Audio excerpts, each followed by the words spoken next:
Assalamualaikum warahmatullahi wabarakatuh. Halo sahabat-sahabat kebijakan publik dan governansi, saya Nugroho Bibi. Pada kesempatan kali ini, kami akan membahas tentang transfer kebijakan dalam jaminan kehilangan pekerjaan. Kita mulai pada PHK. Sepanjang tahun 2024, Kementerian Ketenagakerjaan mencatat jumlah pemutusan hubungan kerja atau PHK itu mencapai 77.000 kasus.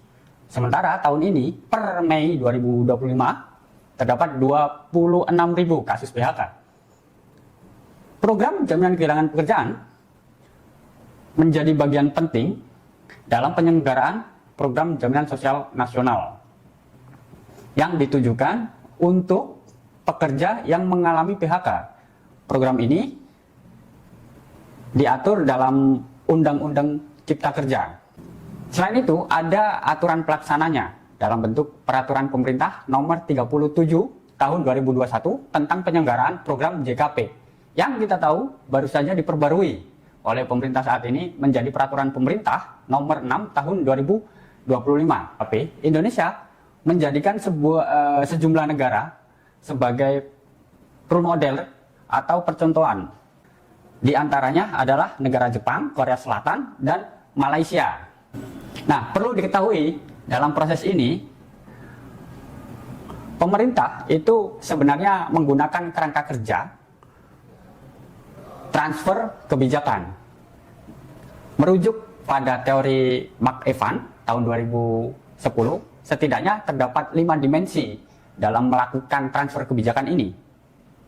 Yang pertama, ini dimensinya agen transfer kebijakan. Agen ini adalah organisasi yang berpartisipasi dalam pelaksanaan program. Kemudian yang kedua, bentuk transfer kebijakan. Nah, bentuknya ini setidaknya ada 3. Yang pertama, transfer sukarela atau pengambilan pelajaran. Ini dalam Mark Evans itu disebut voluntary transfer or a lesson drawing. Kemudian transfer kebijakan yang dinegosiasikan atau negotiated transfer. Dan yang terakhir, bentuk transfer kebijakan secara paksa atau coercive. Dimensi yang ketiga adalah proses pembelajaran kebijakan yang terdiri dari 4 poin. Yang pertama ada copying. Ini pemerintah mengadopsi suatu kebijakan tanpa melakukan modifikasi, tinggal mengcopy. Kemudian emulation, dan di mana pemerintah menjadikan kebijakan di luar negeri sebagai standar terbaik untuk merancang sebuah kebijakan.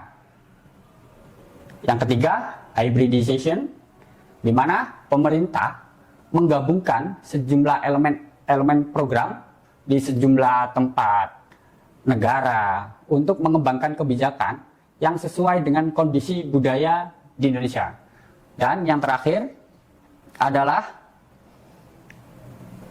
inspiration, yang dimana pemerintah itu menginspirasi sebuah pemikiran baru.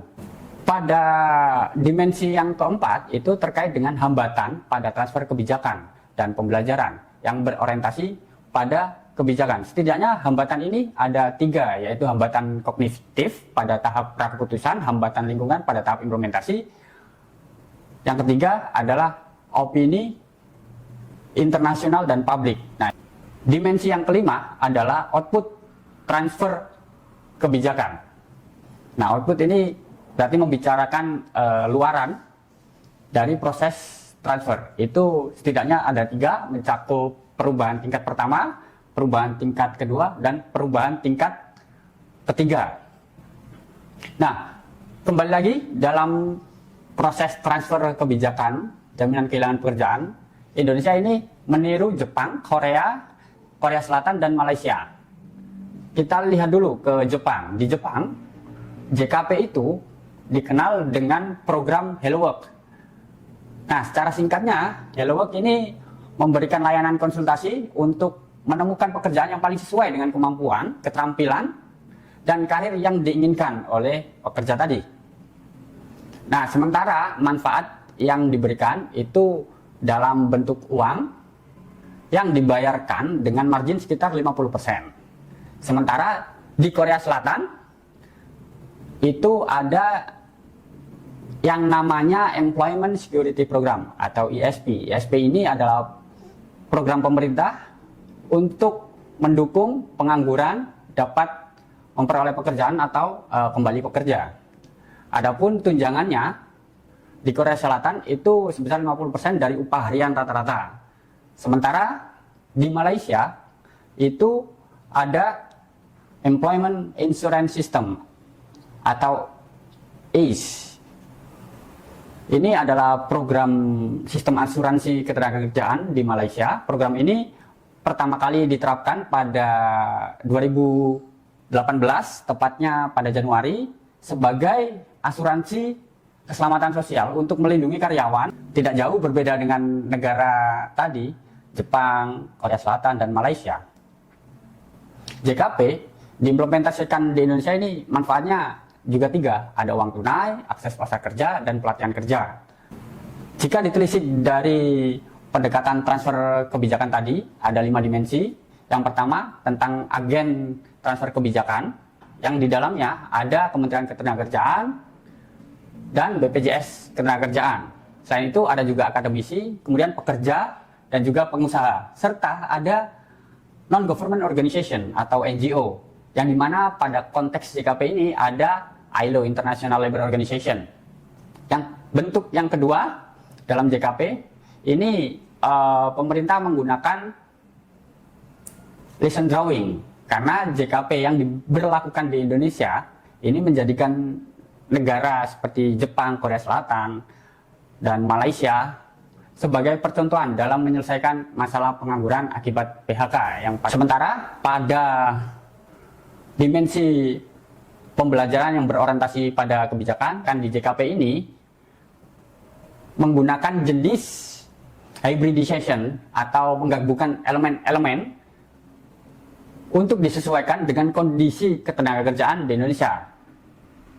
Sementara pada dimensi hambatan, misal dari segi tingkat kepesertaan yang masih rendah, karena belum sebanding antara jumlah penerima manfaat JKP dengan jumlah korban PHK.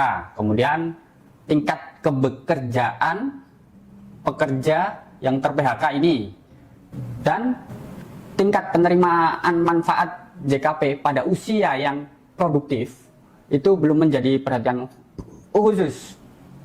Sementara pada dimensi output dari proses transfer kebijakan ini, memang JKP ini terus mengalami kebijakan yang positif ya.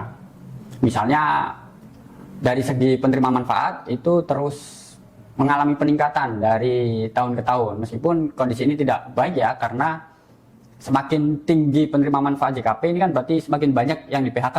Kemudian yang terakhir ini layanan di website, karena JKP ini sudah ada websitenya, itu semakin lengkap layanannya. Nah, terakhir yang perlu kami sampaikan adalah rekomendasi kebijakan untuk pemerintah masih perlu melakukan monitoring dan evaluasi secara berkala dan secara ketat agar mengetahui seberapa sukses program ini untuk melengkapi keberhasilan dalam transfer kebijakan JKP. Nah, selain itu, untuk meningkatkan jangkauan dan efektivitas program JKP ke depan, perlu diperhatikan ya tingkat kebekerjaan kembali, dan tidak menutup peluang. Pemerintah juga perlu melakukan pengembangan JKP ini agar dapat menjangkau bukan hanya PKWTT, tapi juga pengangguran. Jadi program ini semakin menyebar luas. Serta terakhir, perluasan informasi pasar kerja. Nah, ini perluasan ini pemerintah sangat perlu menggandeng dunia usaha dan dunia industri agar output dari penerima manfaat JKP ini yang telah mengikuti program pelatihan dapat memenuhi kebutuhan dunia usaha dan dunia industri.